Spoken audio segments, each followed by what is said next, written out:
the security situation in the Middle East is deteriorating due to the ongoing Israel-Hamas conflict, with a large-scale loss of civilian lives, especially women and children, and an alarming humanitarian crisis. Reaffirm our long-standing relationship with the Palestinian people based on deep-rooted historical and people-to-people ties, and our consistent support to the people of Palestine in their endeavour for statehood, peace and prosperity.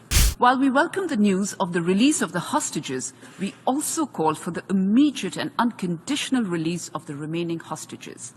India has a zero-tolerance approach to terrorism. Thank you very much, Mr. President.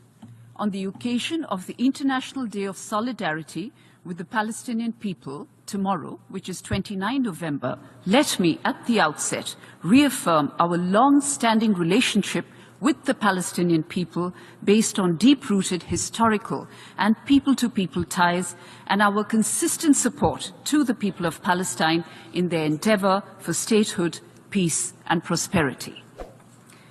We are gathered today, Mr. President, at a time when the security situation in the Middle East is deteriorating due to the ongoing Israel-Hamas conflict, with a large-scale loss of civilian lives, especially women and children, and an alarming humanitarian crisis.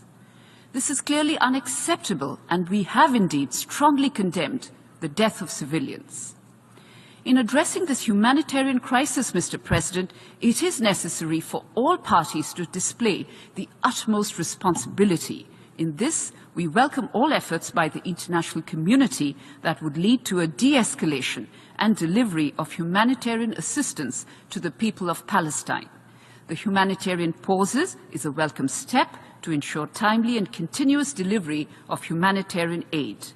We, on our part, have sent 70 tons of humanitarian goods, including 16.5 tons of medicines and medical supplies.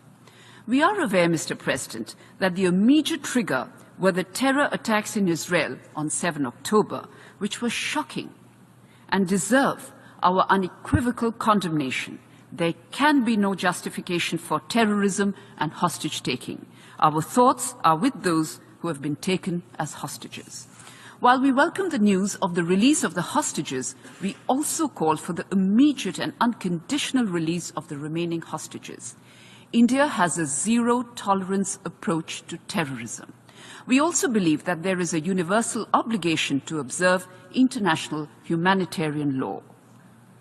I will add, Mr. President, that since the start of the conflict, my Prime Minister and External Affairs Minister have been in close contact with leaders of the region and beyond, where they have emphasized a consistent message that it is important to prevent escalation, ensure continued delivery of humanitarian aid, and work towards an early restoration of peace and stability.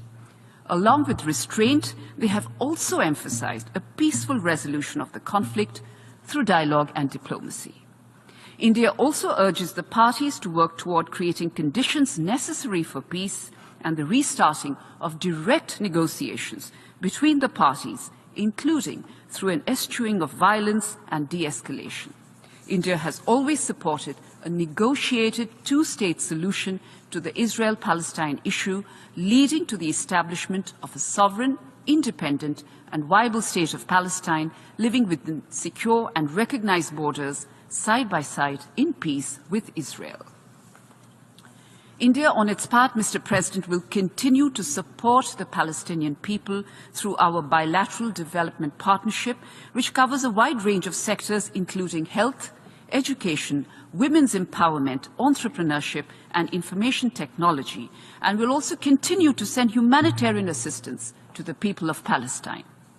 And as I conclude, Mr. President, let me reaffirm India's firm commitment to achieving a just, peaceful and lasting solution to the Israel-Palestine issue. We firmly believe that not only a two-state solution achieved through direct and meaningful negotiations between both sides on final status issues will deliver an enduring peace that the people of Israel and Palestine desire and deserve.